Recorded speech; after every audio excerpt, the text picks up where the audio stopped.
and Infobox.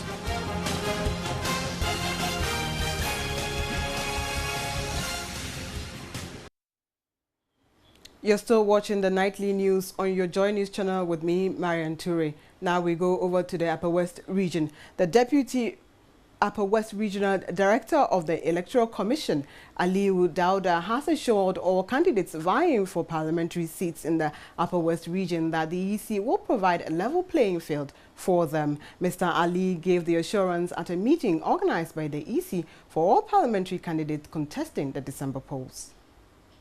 58 candidates, including 6 women and 2 independent candidates, are contesting parliamentary slots in the region.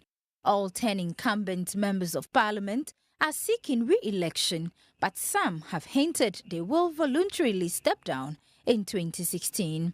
The Deputy Upper West Regional Director of the Electoral Commission, Ali Dawudu, assured the candidates the EC will create a level playing field for them. We want to reassure you that the Electoral Commission will provide the level playing field that we've all been asking for. We are going to play it fair, and we expect that all of you will also play it fairly, so that the competition will be won and maybe lost on fair terms. The candidates were given opportunity to air their views, concerns, and above all, interact with each other. I hope that the spirit that we all want to create, the democratic culture, will permeate through all the members and the partners. And we believe that at the end of the day, we're having a more conducive, cordial, and more democratic interaction. This will be the most transparent, free, fair, and honest election ever since we started our democratic dispensation in 1982. It's only the security we are all worried about. But in terms of the performance of the Drug Commission, we are all happy and we are content that a fair and level ground will be given to everyone in this election. I don't see it to be anything that the police will cheat, because they are open to everybody, and we hope they will do their work without cheating anybody. They don't have any personal thing with anybody, as I am seeing it as at now. Yes, they have been very open to us, and seeing things. I think everything will be true. They are going to be fair to everybody. And now to business. Heads of mobile commerce departments of 3 telecom operators doing money commerce in Ghana have expressed the need for government and the regulators to get actively involved and push the public awareness campaign for the wider acceptance and use of mobile money for a major means of transaction over cash. The telco executives think the 99.7% mobile penetration in Ghana makes mobile money a key driver to the expected cashless or cash-light society that government is seeking to take the Ghanaian economy to, and that is enough reason for government and the regulator to play a leading role in public education about mobile money. They say mobile money requires a massive multi-approach public education on a scale that is too expensive for any individual telcos to bear. So it behoves the regulators, Bank of Ghana, the National Communication Authority, and government to drive it aggressively as part of march towards a cashless society.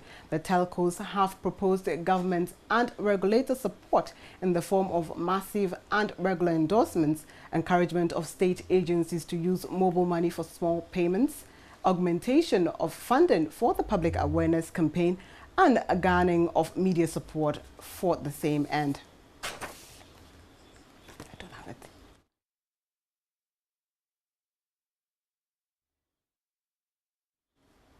And now to some showbiz news. Patrons of the MTN Forsyth Music Video Awards 2012 walked out even before the show ended. The reason? Their favorite artist lost out. Natural Face, a relatively unknown artist, swept many awards, including Best Video of the Year.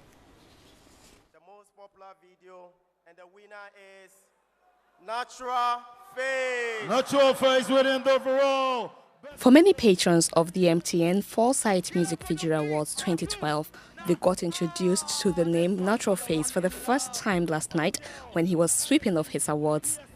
They didn't seem to have much of a choice, as they also had to acknowledge him as artist with the overall best video for the year. With his song and video for So High, he won Best Directed Video, Best Photography, Best Discovery Video and overall Best Video, representing 4 out of the 5 categories he was nominated in. It was obvious the patrons could not stand this stunning revelation as they walked out of the auditorium.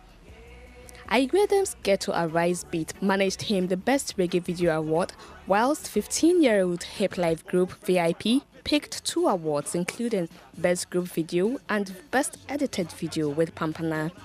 The night also saw Manifest pick Best Hip Hop Video with Makamaka, EL Most Popular Video with Kalu, and Sarkodie picked the Best Hip Life Video with Sa Okodieno featuring Obrafo, even though he missed out at the Channel O Awards.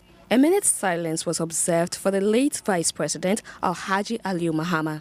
Another surprise pulled up at the event was the Best African Act Video Award, which went to an artist whose name was not on the nominees list, Two-Face Idibia. Kofi Middleton Mens, a veteran actor, filmmaker and trainer, was honored with Living Legend Award, and Becca had the Best Female Video with her No Away track. Best Highlight Video went to Ochiame Kwame with his Sika track. Best Gospel Video went to Kwesi Otin, God They Bless Me. Ketches Aluguntigui Video had a cool chalk with Best Choreography Video Award. Finally in the table. Ketche. Okay, let's go. Watch this. And on the international front, Barack Obama has begun a tour of Southeast Asia, which will conclude a historic visit to Burma. Analysts say the U.S. is trying to counter the dominating influence of China in the region. Barack Obama, the U.S. president, has visited Thailand as part of a 3-country visit through Asia, using his first foreign trip since winning re-election to emphasize his administration's focus on the region. During his Thailand visit, Obama met with Prime Minister Shinawatra and King Bumulbul. At a news conference with Obama, Shinawatra announced Thailand would join talks on deeper trade ties with the U.S. and other countries under the Trans-Pacific Partnership. As part of the itinerary in Bangkok, a monk in bright orange robes gave Obama and Secretary of State Hillary Clinton a tour of the centuries-old Wat Po Temple, taking them past its massive reclining Buddha. The White House hopes his visit will push the country to lock in democratic reforms. On Monday, he will become the first U.S. president to visit Burma, which has been praised in the West for freeing hundreds of political prisoners and holding its first contested election. Still on the international front and to India now, the body of controversial Hindu nationalist politician Bal Thackeray has been cremated in Mumbai following a huge funeral. Hundreds of thousands of mourners filled the streets of the city as the body of Mr. Thackeray was driven through the huge crowds. Thackeray, who was 86, founded the right-wing Shiv Sena party and was revered by followers. But he was also blamed for inciting tensions between Hindus and Muslims. His body was dressed in his trademark sunglasses and was draped in the Indian flag. Security had been tight as crowds began gathering for the procession earlier in the day, with thousands of police deployed. But the crowds appeared calm as the funeral procession made its way to the cremation site. Time flies when you're having fun. Thank you so much for your company tonight. Please join us again tomorrow for our first news bulletin at noon. From the entire production team here, it is good night, and as always, my name is Marian Toure.